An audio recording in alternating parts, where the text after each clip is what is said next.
si es que tú respondes positivamente a lo que Dios dice en su palabra. Recuerda que la fe no es cómo motivar a Dios para que Dios se mueva. No, Dios ya se movió y nos bendijo con todo. Dios ya no te puede dar más de lo que ya te dio porque nos dio todo, nos dio a Jesús y nos dio todas las cosas con Él. Nosotros tenemos que pedirle al Espíritu Santo que nos revele la dimensión de lo que significa esto. Pero la fe tiene que ver con nuestra respuesta a lo que Dios ya nos concedió por gracia. La fe tiene que ver con nuestra respuesta positiva hacia lo que Dios ya hizo por nosotros y a lo que Dios espera que nosotros hagamos en el nombre de Jesús, habilitados y capacitados por Él. La fe tiene que ver con el ejercicio de creer la palabra para apropiarnos de todo lo que ya nos fue concedido por gracia en Cristo Jesús. Así es que bajo esta premisa y bajo la premisa de que si hablamos de la salud, lo que Dios tiene para nosotros es mucho más glorioso, sin limitantes y con éxito, no como la salud de este mundo que tiene consecuencias y tiene efectos secundarios, pero la salud de la obra terminada, completa y perfecta de Jesús, la salud que produce la palabra, la salud que produce el Espíritu Santo que mora en nosotros, que nos vivifica, la salud que produce la sangre de Jesús, el cuerpo de Jesús, la palabra de Dios en nuestras vidas.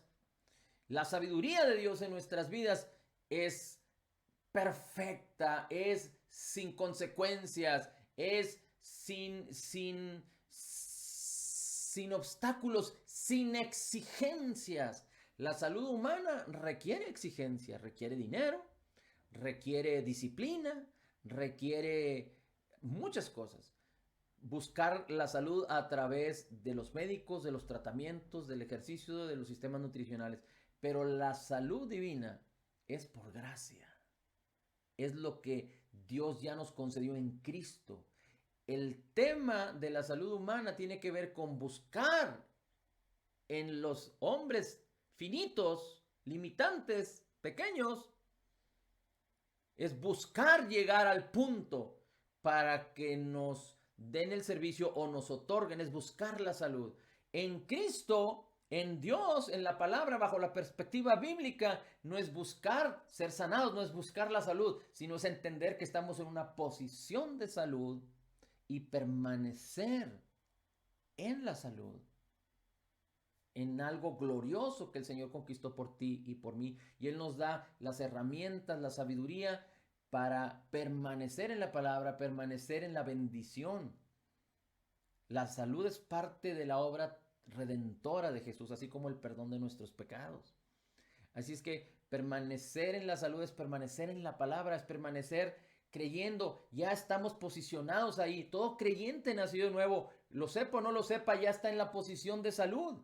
Algunos pierden la salud por causa de desconocimiento, por causa de que creen incorrectamente o porque son engañados o porque no permanecen en la palabra, porque la palabra no produce fruto porque es ahogada por los afanes o porque no se permanece en ella o porque no se entiende y el diablo viene y se la roba. Pero todo creyente nacido de nuevo está en una posición de salud, de la salud de Cristo que Él nos otorgó, que conquistó para nosotros. Así es que la misma palabra nos enseña cómo resistir al diablo, resistir al mal, resistir los síntomas que nos quieren hacer creer que somos lo que no somos. Porque lo que somos sanos en Cristo Jesús. Esta es nuestra esencia.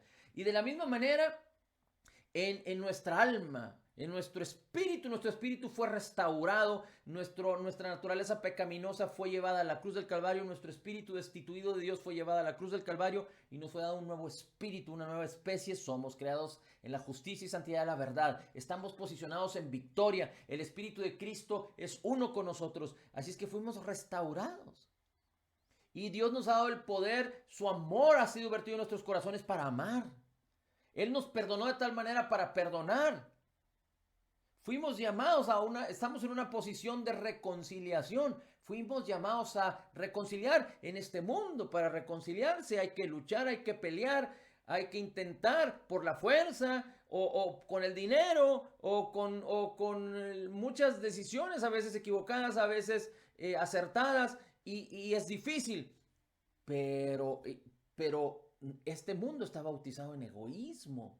Por eso las familias se destruyen, por eso las amistades se quiebran, porque todos buscan su propio bien, su propio interés. Pero en Cristo Jesús fuimos perdonados. En Cristo Jesús fuimos rescatados, restaurados. En Cristo Jesús fuimos llamados a perdonar. En Cristo Jesús fuimos dotados con el amor de Dios, que tiene que ver con no buscar lo nuestro, sino, dice, porque el amor no busca lo suyo, no se goza en la injusticia, el amor es sufrido, es paciente con las imperfecciones de los demás. En Cristo Jesús hay una gran victoria y una gran bendición que ya nos fue dada. Y no se puede comparar con las cosas humanas. En el mundo hay un sistema económico que tiene que ver, el dinero tiene que ver ahí. Y el dinero no es malo, el amor al dinero es malo, pero este mundo enseña a amar al dinero, y las personas codician el dinero, aman el dinero y viven por el dinero y se apropian del dinero en poco o en mucho, y nadie quiere soltar el dinero, y hay un corazón codicioso de avaricia en la vida del hombre. Y para hacer riquezas en este mundo uno tiene que fluir en la misma corriente de este mundo, en corrupción, en injusticias.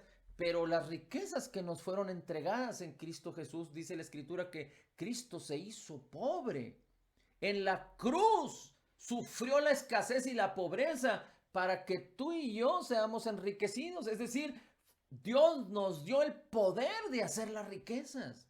Aún en medio de la sequedad, aún en medio del desierto, aún en medio de la dificultad económica que esté viviendo el mundo, Dios a ti y a mí, si somos creyentes nacidos de nuevo, nos dio el poder de hacer las riquezas. Así es que permaneciendo en su palabra y pidiéndole al Señor sabiduría y teniendo un corazón entendido, porque Dios no nos llamó, fíjate bien lo que te voy a decir, Dios no nos llamó a creer que somos dueños. Es tan sencillo entender esto, porque llegamos a este mundo sin nada, y todo hombre que parte se va sin nada. Así es que todo lo que logre o haga o consiga o compre en este mundo, aquí en este mundo se va a quedar.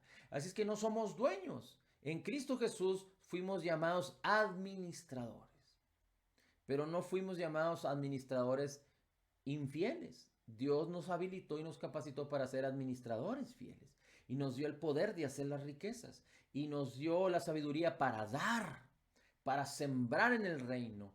No tiene ningún propósito hacer riquezas, tener el poder de hacer las riquezas para avariciar y codiciar y llenarme de tanta abundancia que se me echaría a perder en mis manos. No, Dios me dio el poder de hacer las riquezas, como dice por ejemplo el Salmo 112, el justo prestará, el justo bendecirá, como lo que le sucedió a Abraham. Como dice la Escritura en las bendiciones de Deuteronomio 28, tú serás cabeza y no serás cola, prestarás a las naciones, nunca pedirás prestado. Pero el sistema económico de este mundo te pone exigencia, pero el sistema de la abundancia, del poder para hacer las riquezas en Cristo, es algo extraordinario. Así es que simplemente estoy poniendo estas cosas para entender que las cosas de Dios no se pueden comparar con las cosas del mundo, porque las cosas de Dios son tan excelentes y tan gloriosas, y tú y yo fuimos llamados a apropiarnos de todas ellas, permaneciendo en la palabra y permitiendo que la palabra renueve nuestros pensamientos para que podamos apropiarnos de todas estas cosas. Bien,